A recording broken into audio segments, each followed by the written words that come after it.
Hey guys, welcome to House of Groms. Today we're going to be running you through how to light a natural indoor scene. We're going to turn your scene from this to this. Now before we get started on the video, I just want to thank EcoFlow for sponsoring today's video. One second.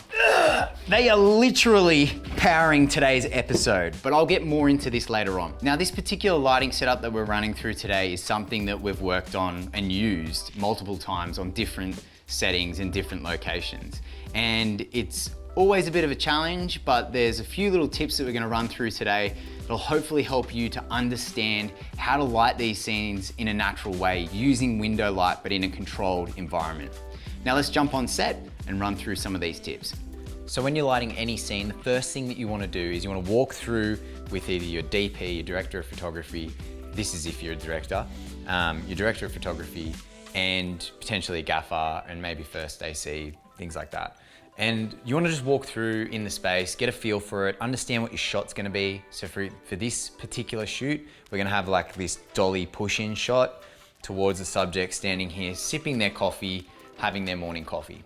So I know I want to use this big window light source here and recreate a sunset sort of light shining in through here.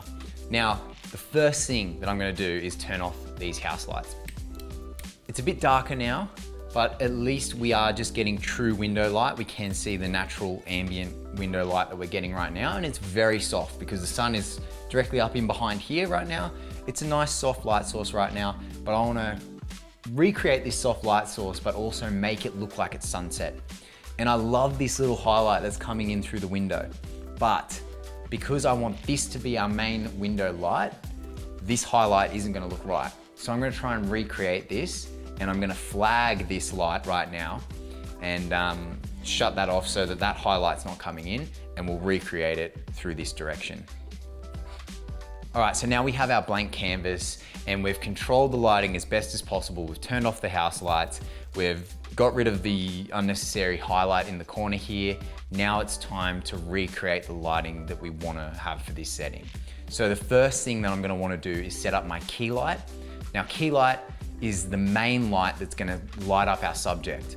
There are a few things that I want with this light. I want it to be a big light source so that it's soft, and I want it to fill up majority of the space through this window. And the idea of this is to make it look natural, but also make it look flattering on the subject at the same time.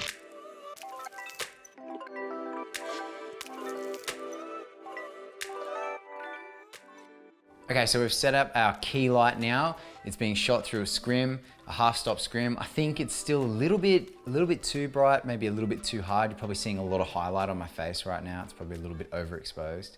So we can either turn down that light or stop up the scrim. But now that we've done this, we've worked out, okay, this is our fill light. This is looking quite good. I've got a little bit of highlight back here and shadows in the background, creating a bit of texture, but I really want to create something in this corner here and create something that looks really natural. So subject standing here, we'll have this nice soft light on them, and then in the background, creating separation, we'll have like a highlight with some shadow texture on the back wall there. So we're gonna just set up that light now. We're just gonna place it into a spot, put a gobo in front of it, which will create some texture.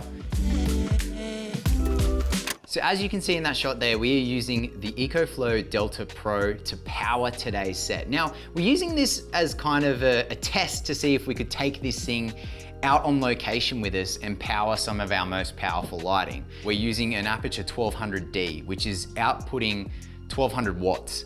And we have a 300D, which is outputting 300 watts, 1500 watts continuously. It should be able to do it for about 3 hours. I think it said on the front, close to 3 hours, something like that.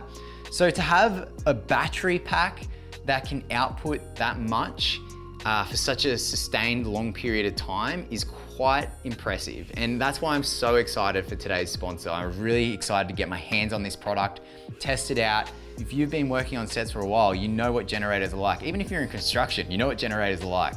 They're loud and noisy, they're heavy, they're clunky, you need petrol for them. This is a small, compact solution that could essentially eliminate the need for that on set. It weighs 50 kilos, it can fit in the back of your car easily. The only time that you're lifting this thing is in and out of the car. It has wheels and has a pop-out handle so that you can literally roll the thing anywhere. There are 4 AC outputs on the front of this battery pack, so you have plenty of outputs there to literally power whatever you need. There are adapters on the back of this that can adapt multiple battery packs together, increasing the overall output and the length of time that it would be outputting as well. Some little fun components on the front here are the USB and USB-C charging outlets. There's also a screen on the front here that can show you how much time you have left of the battery and what it's currently outputting.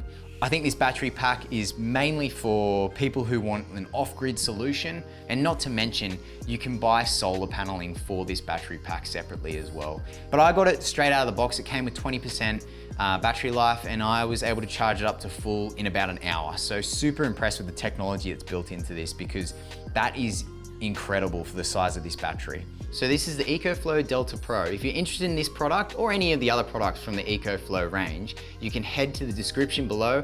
I have linked this product on Amazon and directly on the website. They currently are running a sale for Father's Day, so get in quick and get your hands on this product as soon as possible because it is amazing. Anyway guys, let's get back into the video. So we've got our 2 lights set up now and we've come across a problem. And the problem is this beautiful light inside that's shining in this highlight area. Yes, it looks golden and warm, but outside out there looks blue and it looks like it's being lit by the daylight sun right now, which it is. So what we're gonna do is we're gonna take the gels off outside. We're gonna play with our white balance in camera to lift the color of this and make it all look even so that outside out the back there, it does look warm to match these lights. And then if we need to, where they're gonna bring a blue light on inside. We're gonna turn a blue light on inside, and that's gonna be our white light. So playing with the white balance, we're able to match colors here. So this is some things that you'll have to play with at times. So we've taken the gels off now and we have matched the color to the outside sun lighting basically. And the camera is now set to 8300 Kelvin. So we're getting this beautiful warm light. I actually don't think we need a fill light right now. We're getting a nice wrap on the shadows side of the light. It's quite soft in the shadows anyway, and it's got this like overall moodiness to it. So this is kind of the lighting that I'm after in this particular shot. So yeah, I think we're good to go. Let's film the scene.